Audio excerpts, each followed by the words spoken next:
আমরা যখন কলা খাই তখন কি একবারও ভেবে দেখি সেই গাছটির কথা যেটি আমাদের ফল দিল? ফল সংগ্রহের পর সাধারণত কলা গাছটিকে কেটে ফেলে দেওয়া হয়। রাস্তার পাশে বা খালের ধারে পচে মরা এই গাছগুলো পরিবেশের জন্য অনেক সময় বোঝা হয়ে দাঁড়ায়। কিন্তু আপনি কি জানেন, আপনার অবহেলিত ফেলে দেওয়া এই কলার থোড় বা কাণ্ড এখন বিশ্ববাজারে এক মহামূল্যবান সম্পদ? আজ আমরা আপনাকে নিয়ে যাব আধুনিক প্রযুক্তির এমন একটা ফ্যাক্টরিতে যেখানে আবর্জনা থেকে তৈরি হয় সাদা সোনা। আজকের ভিডিওতে আমরা কলার কাণ্ড প্রসেসিং শুরু থেকে শেষ পর্যন্ত প্রতিটি ধাপ এবং এর বিস্ময়কর সমস্ত ব্যবহার দেখব।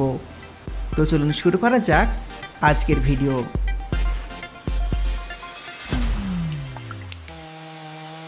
একটি কলা গাছ তার জীবনে মাত্র একবার ফল দেয়। ফল কাটার পর গাছটা অকেজো হয়ে যায়।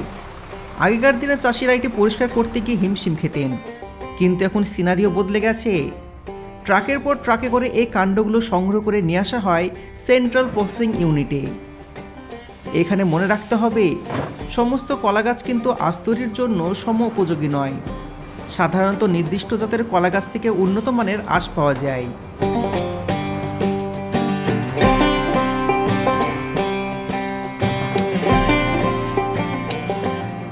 ফ্যাক্টরিতে আসার পর শুরু হয় গ্রেডিং। কাণ্ডগুলো কতটা সতেজ এবং এর ব্যাস কতটুকু তার উপর ভিত্তি করে এগুলোকে আলাদা করা হয়। এরপরে বিশাল হাইড্রোলিক মেশিনের সাহায্যে এগুলোকে নির্দিষ্ট মাপে ছোট করে কাটা হয়, যেন মেশিনে দিতে সুবিধা হয়।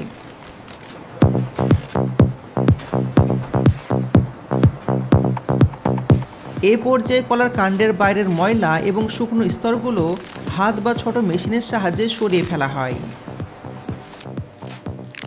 কলার কাণ্ড আসলে কোনো নিরেট কাঠ নয়, এটি মূলত অনেকগুলো স্তরের সমষ্টি। আধুনিক ডিবাকিং মেশিনের সাহায্যে এই স্তরগুলোকে একের পর এক আলাদা করা হয়। প্রতিটি স্তরে পুরুত্ব আলাদা এবং এদের কাজ কিন্তু ভিন্ন। একদম বাইরের স্তর থেকে পাওয়া আঁশগুলো একটু মোটা হয়, যা দড়ি বানাতে লাগে। আর ভেতরের স্তর থেকে পাওয়া যায় অতি সূক্ষ্ম আঁশ, যা দিয়ে দামি কাপড় তৈরি করা সম্ভব।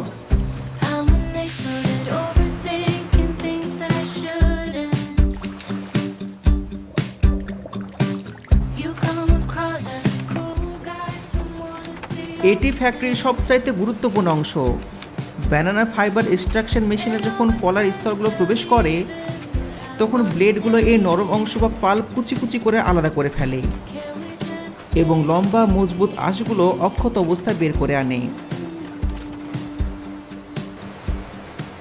1 টন কলার কাণ্ড থেকে মাত্র 25 থেকে 30 কেজি উচ্চমানের আঁশ পাওয়া যায়। এই আঁশগুলো দেখতে উজ্জ্বল সাদা এবং রেশমের মতো নরম, তাই এগুলোকে ভেগান সিল্কও বলা হয়। আঁশ বের করার সময় প্রচুর পরিমাণে রস নির্গত হয়। সাধারণ কারখানায় এটি অপচয় হলেও হাইটেক ফ্যাক্টরিতে একে ফিল্টার করে জমা করা হয়।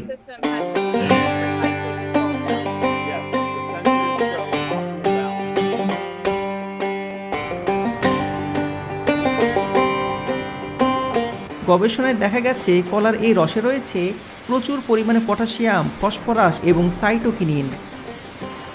এটি সরাসরি তরল সার হিসাবে জমিতে ব্যবহার করা যায়, যা উদ্ভিদের রোগ প্রতিরোধ ক্ষমতা কয়েক গুণ বাড়িয়ে দেয়। এটি নারকেলের পানির মতন খনিজ সমৃদ্ধ। এরপর বের করা আঁশগুলো রৌদ্রে বা ড্রাই মেশিনে শুকানো হয়। শুকানোর পর এগুলোকে চিরুনির মতন মেশিন দিয়ে আঁচড়ানো হয়। এরপরে শুরু হয় রূপান্তরের পালা। এই আঁশ দিয়ে তৈরি হয় পরিবেশ বান্ধব ব্যাগ, যা প্লাস্টিকের বিকল্প।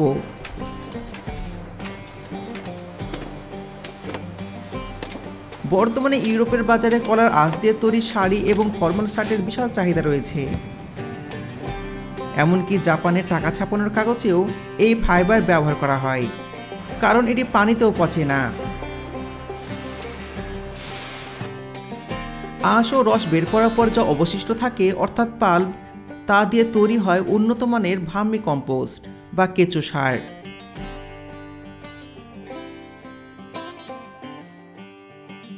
একটি কলা গাছের 1% অংশ কিন্তু এখানে ফেলা হয় না।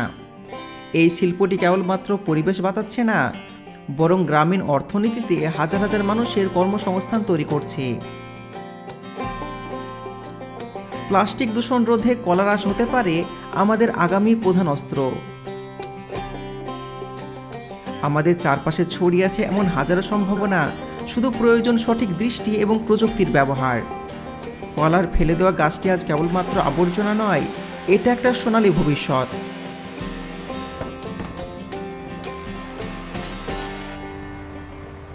আজকের ভিডিওটি ভালো লাগলে শেয়ার করুন এবং আমাদের